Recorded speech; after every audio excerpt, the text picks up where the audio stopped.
Bienvenue dans la suite de notre épisode portant sur notre série sur les métiers de l'assurance.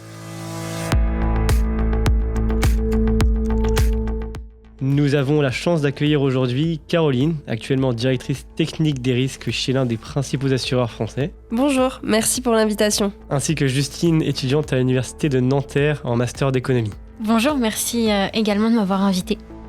L'assurance, ce n'est pas que payer le sinistre. Après les découvertes des métiers d'actuaire et d'analyse des risques, partons à la rencontre des souscripteurs et des juristes en assurance. C'est vrai, en parlant de souscripteurs, comment ils interviennent par rapport aux actuaires ? Les souscripteurs sont un peu comme des conseillers en gestion de risque. Là où, comme on l'a vu, les actuaires vont calculer des probabilités et le coût moyen d'un sinistre, le souscripteur, lui, va analyser chaque dossier de manière individuelle. Par exemple, pour un plombier, il faudra analyser ses activités spécifiques et les dommages qu'il pourrait causer, comme par exemple un incendie en faisant de la soudure.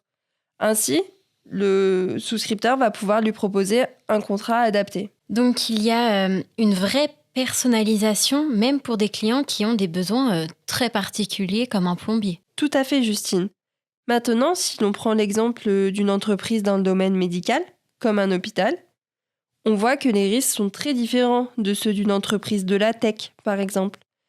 Ici, le souscripteur va analyser les détails spécifiques en lien avec l'actuaire et les gestionnaires de risques pour construire une couverture adaptée aux besoins du client. Merci pour cet échange, mesdames. Justine, avez-vous une autre question ? Oui, je sais qu'il y a aussi beaucoup de juristes dans le secteur de l'assurance. Et finalement, quel est leur rôle dans tout ça ? Les juristes jouent un rôle central en assurance.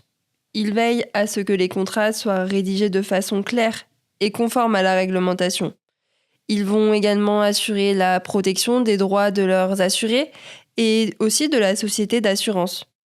Ils sont impliqués à chaque étape, de la création des contrats jusqu'au contentieux, en cas de désaccord par exemple, sur une indemnisation.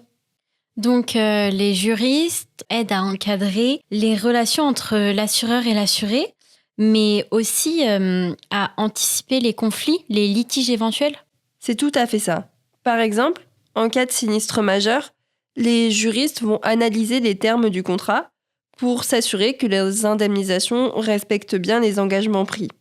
Ils ont aussi un rôle de conseil. Ils vont aider les entreprises à ajuster les couvertures selon les évolutions législatives et réglementaires. Ils peuvent aussi intervenir en cas de litige pour défendre les intérêts de leur société ou bien de leurs clients. En fait, je réalise qu'il y a tellement de métiers différents dans l'assurance, avec chacun une mission spécifique, particulière. Pour vous, finalement, qu'est-ce qui rend ce secteur motivant au quotidien, quoi ? Ce que j'adore, c'est justement cette diversité. L'assurance est un secteur dynamique et innovant, qui couvre de multiples domaines, avec des métiers qui évoluent sans cesse. Merci pour toutes ces explications, Caroline. J'avoue que je ne voyais pas l'assurance sous cet angle. Ce secteur m'apparaît maintenant comme bien plus large et passionnant qu'avant. Merci à toutes les deux pour cet échange riche et instructif. On espère que cela a permis à nos auditeurs de découvrir l'assurance sous un nouveau jour. Ce n'est pas qu'une question d'indemnisation, mais bien de protection, de prévention et d'innovation. En espérant que cette série de podcasts vous aura plu et aidé dans la poursuite de votre chemin professionnel. Ce podcast vous a été proposé par un groupe d'étudiants de l'ENAS avec le soutien de l'Observatoire de l'évolution des métiers de l'assurance.